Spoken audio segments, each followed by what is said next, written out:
Hi, I'm Jason Inman. And I'm Ashley Victoria Robinson. And we just returned from the time vortex to activate our sonic screwdrivers to give you a review and recap of Doctor Who Series 10, Episode 1, The Pilot. And if you haven't seen this episode already, you might want to come back later because there are going to be plenty of spoilers.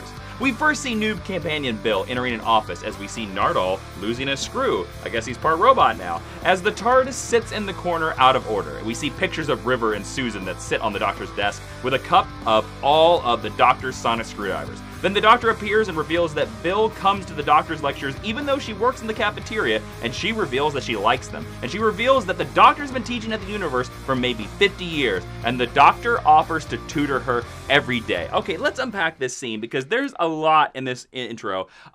Very opening, cool, really still opening shot. We see Nardole walk in. A screw drops out of his arm, I think giving us the reveal that only his human head survived from the Husbands of River song. From the body. Yeah, the Doctor must have built him a robotic body. I assume we're going to get a full... I have a feeling we're going to see Nardole's robotic body sometime this season. That's definitely... That is the Chekhov's Nardole's body of this season. Yeah, but there was a lot of surprising things. Like, I love seeing the picture of Susan. Oh, I love that it's Susan and River. Yeah. That's so nice. His family members.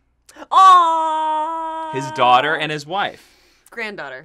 Granddaughter's wife, yeah. Although, when are we ever going to see a picture of his Gallifreyan wife? When's that going to happen? When are we ever going to see a picture of his children? Like, who are Susan's parents?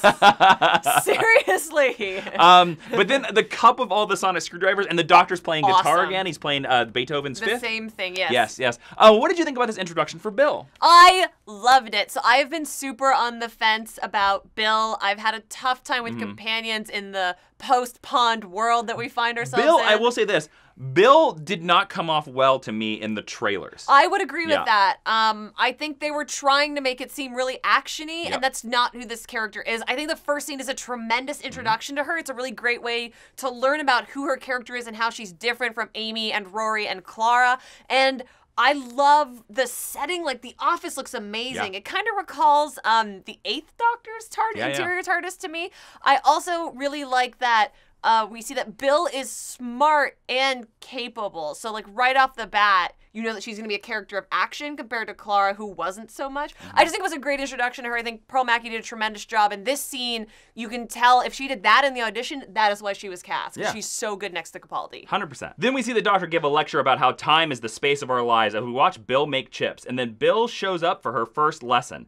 Another time, we see Bill following the Doctor and Nardole into a secret room, and they're right outside of a vault. And Bill gets away because Nardole set the security for the door as friends only. Bill then talks to her lady with a defective eye that looks like a star, and the lady shows her a puddle, even though it hasn't rained for a week. And below, underneath the puddle, we hear alien voices say that the link has been established. Now, I really like this intercut scene. I love the Doctor giving a lecture about basically the TARDIS. You find out that he thinks that the TARDIS means life, and he gets his reveal of the TARDIS. Now, fun fact, it's interesting, this will be brought up later in the episode. Bill, at a later point in the episode, reveals that how are you an alien, but yet you have an English explanation for how the TARDIS is? It's a legitimate question. Well, there's an answer.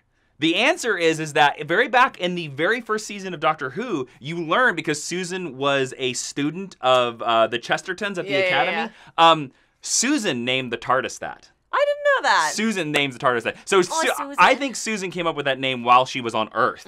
So that's very interesting. I like this scene. I thought it was really fun, and I thought the editing was really great. What did you think about it? I am looking forward to the saga of Bill's love interests across this season. I love that in the first scene she tells the story about this like beautiful girl, and she gave her extra chips, and she kind of made her fat, and she like fatted her. She's like, but you know what? I like chips better than I care about models, and I like her, so that's all that I care about. And like the moment where you get to see the girl who's very beautiful, and they wink at each other, like that was really cute. And then the introduction of Heather is really cute. Yeah, Heather was really cool. The editing was tremendous on this. The longer Doctor Who goes and the more money they get, the more beautiful the show becomes. And if this is the bar that the rest of the season is going to live up to, I think we're in for a really tremendous season. Then we get a Christmas scene making us wonder how much time has passed. And Bill gives the Doctor a rug. And Bill says, if someone is gone, do the pictures really help? As the camera holds on River's song. And then Bill goes home to get a box full of pictures. And in the background of these pictures of her mom that is revealed, revealed, we see the Doctor in the reflections, revealing that the Doctor went back in time and took these pics as a gift for her. Then we see Bill returning to the puddle, and the girl that she likes gets sucked in behind her back. Bill then tells the Doctor about the girl, and he heroically runs off to the puddle, and Bill's first thought about the puddle is that the girl must have been a lizard, had a lizard in her brain, which is a nice shout out to V. But then Doctor then makes her look at the puddle, realizing that you never see your face the right way round in reflections, revealing that there's something in the puddle mimicking you, and the Doctor nudges Bill off as the puddle follows them. Okay, first off, let's talk about this. The Doctor got her a Christmas gift. Okay, first thing, if you out on the internet know where I can buy that rug, please post it in the comments. That Bill gives to the Doctor, because I want it, and I'm sure it's just from some like Top Shop or something. Sure. The amount of thought and love and care that goes into the Doctor's gift to Bill is like, I was ready to cry. It was such a lovely gift. And I think it's a really nice growth that we've seen in this particular Doctor from his very first season through the duty of care to where he is now. Like, that's the kind of thing that makes Doctor Who so special. Yes. Yes. Now, I actually like the idea of the puddle, and I like the idea that this is mimicking, and we get a lot more reveals about this. But yeah, again, there's an interesting thing. This is my favorite thing about Doctor Who. We learned that, like, maybe the Doctor has been teaching them for about 50 years. Yeah. It makes it also seem that the Doctor maybe tutored Bill for like 6 months. At least, if not a year. If not a full year, yeah. I love Doctor Who with all the beats of time, and that the beats of time between episodes and stuff like that. I don't like a Doctor Who season where it feels like, oh, we're just seeing every single day. I like the idea that, like, in between episodes, sometimes the Doctor goes and spends 100 years somewhere. I really love that. I also like that the way they determine that this is not a natural puddle is that it's been a week since it rained, which I think is a specific thing for American audiences that don't get a lot of rain, because you could definitely, like, if there's a divot, you can have a puddle for like a week in London? Until it rains. Nice. Yeah, or in Canada. Bill then goes home and hears the shower on as her foster mom calls, and she says, hey, who's home in the flat? Bill confronts the bathroom to find no one, but then the water in the drain looks at her. She runs to the Doctor to see her lady friend all wet outside the school. Bill runs away from her to go to the Doctor's office as water rolls under the door, and her lady friend, Heather, appears in the room. The Doctor then puts her inside the TARDIS, and the Doctor reveals the TARDIS to her. A beautiful shot. One of my favorite shots that they always do every time they introduce a companion is I love when they introduce the TARDIS. The first time the Doctor gets to see a TARDIS. And also, like, as we get to the scene, it takes Bill a long time to figure it out. Like, she calls it a kitchen, then she asks for the toilet. Yeah. She meets up with Nardole, and Nardole's like, do you need me to repel her? I appreciate that Bill immediately knows that it's a home. Yes. She doesn't jump to spaceship, and I think the fact that she's a foster child maybe leans into that. I think that was a really interesting To make her a foster child? Yeah, and I think it's informed her character in an interesting way. I also like that in the previous scene, she doesn't call him Doctor Who, she says Doctor What. So we're already establishing that she looks at the world a little differently than the companions that we're used to seeing. I really like that about her. 100%. They travel in the TARDIS, and the Doctor returns to his secret vault, and the Doctor reveals that there's no way that it could be a coincidence as this puddle is around as they're guarding the vault. Then they hear dripping, and the water has followed them to the vault. Then they run back into the TARDIS, and they realize that the water is not after the vault, it's after Bill. The Doctor reveals that they've traveled to Australia as Bill freaks out, and the Doctor asks how he can help. She asks him about himself, and he explains about the show, that he's an alien, the chameleon circuit is broken, that's why the TARDIS looks like a police box, and then the water comes out of the mirror. It's still following them. They travel 23 years into the future to the other end of the universe on a very, very beautiful planet. Okay, Peter Capaldi's reveal that they're in Sydney, Australia was great. Just the move to reveal the Opera House was really well done. Yeah, and the fact that he's like, no, I'm not from Earth. Oh, the chameleon circuit's broken. Again. Like, I'm not from space, I'm from a planet in space. I love that this has, it's called the pilot because it has like two purposes. It's like, we're eventually going to find out that it is the pilot of this space goo, but it also is like a new pilot for Doctor Who. It's Bill's pilot. Yeah. Also, I love this because, returning the Doctor to the school is very similar. Again, we're going to bring out an unearthly child, which was the first episode of Doctor Who ever, where the two teachers followed Susan into the TARDIS. That's interesting. I have a different theory as to why that happens. So when you see the Doctor take on new companions, the characters usually recall the previous companions. Yes. The people that he loved most in the world. That's why Amy shows up with a Scottish accent, et cetera, et cetera. I think he's a teacher because Clara was a teacher. And I think this is his penance and his homage to Clara. and I think that's why he's returning to be a teacher.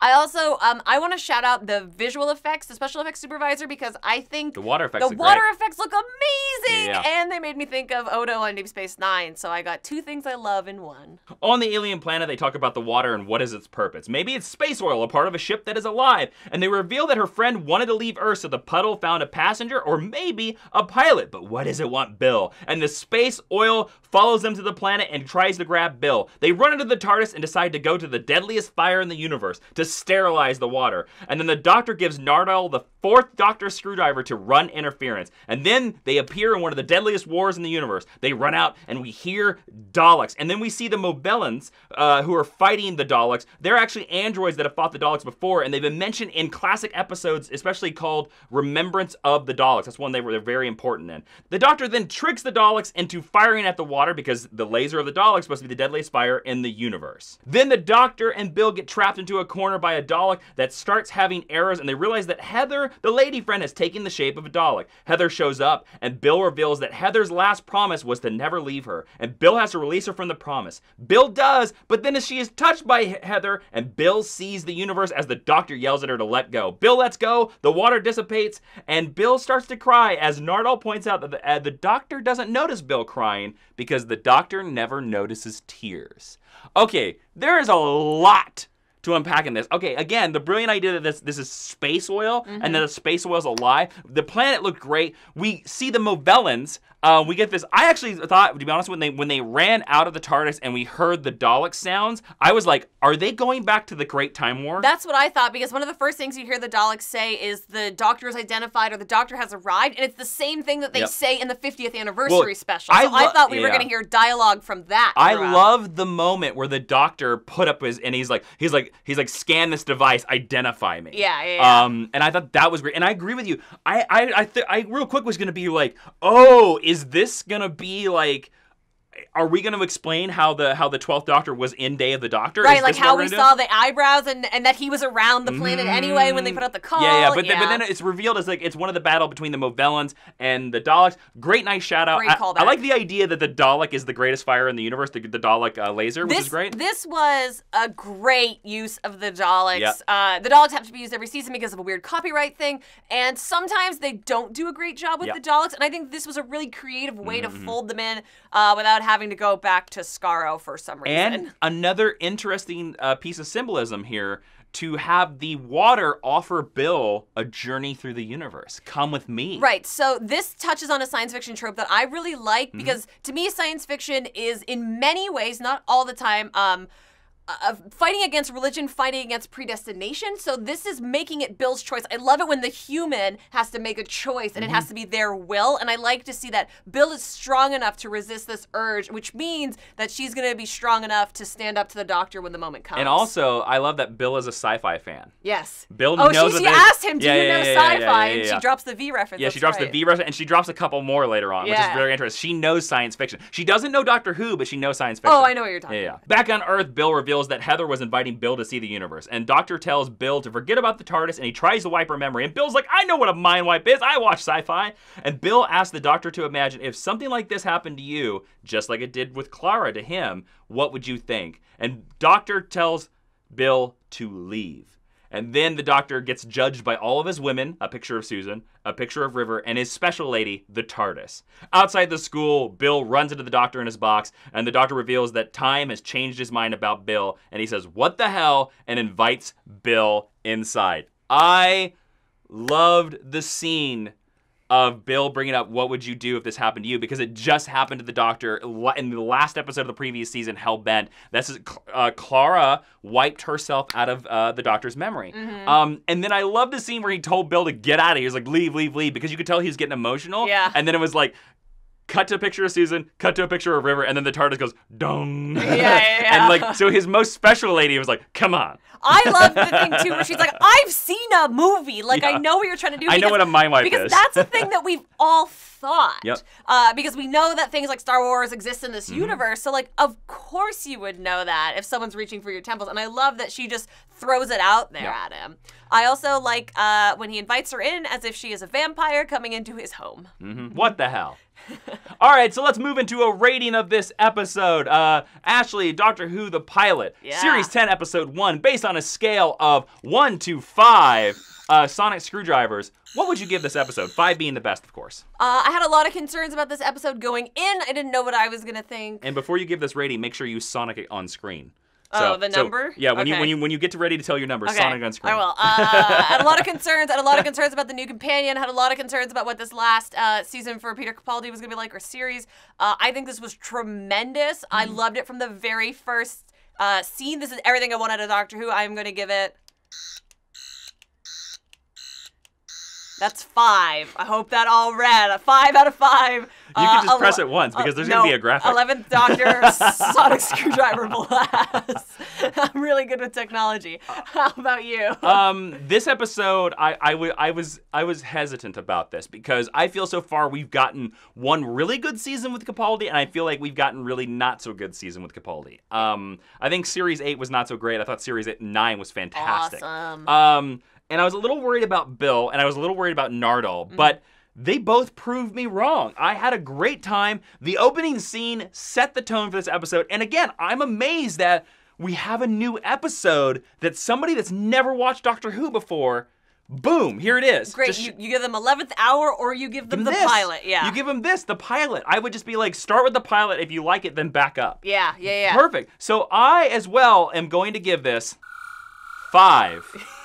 5 out of 5 screwdrivers. It's so good. All right, based on this episode of Doctor Who, Ashley, let's give our predictions for what we think is going to happen in Series 10. Now, obviously, we know Peter Capaldi is going to regenerate, so there can't be a prediction. And we know I would love it if we just went full on Clara Oswald and just didn't let him regenerate. That'd be dope if he could just stick around some more. But based on this episode and based on seeing I like that we got a next episode trailer and a coming soon trailer. That was cool. That was really cool. And of course we got the first reveal of John Sims back as the Master with the classic Master's goatee. What do you think is what's a prediction for this season of Doctor Who? I'm gonna tell you what I think is in the vault. Ooh. I think that Susan is in the vault. Wow, that's a big prediction. Because the number one thing that everyone talks about is where is Susan? What happened to Susan? And I think Moffat is a big enough fan. Peter Capaldi is the one that loves Susan. And we've had a lot of Susan Easter eggs.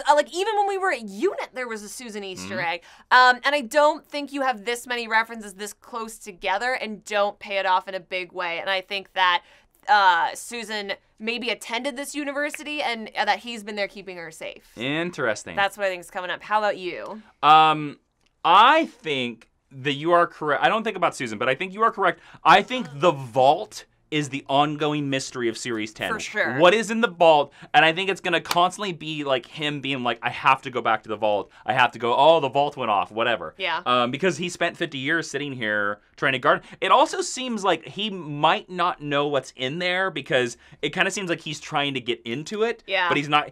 I kind of feel like we're having a little bit of a Pandorica situation here. Yeah. I could see that. He doesn't know what's inside, maybe, so, because I kind of got the sense that they haven't been able to figure out how to get in either. But he knows that he has to be the one to open it. Yes, he can't let anybody else open it. So I don't really know what's inside the vault. I'm going to just make a crazy prediction. The moment. Interesting. I think the moment's inside the vault. Because the moment is a big responsibility of why Peter Capaldi became Doctor. Why he is the way he is. Yeah.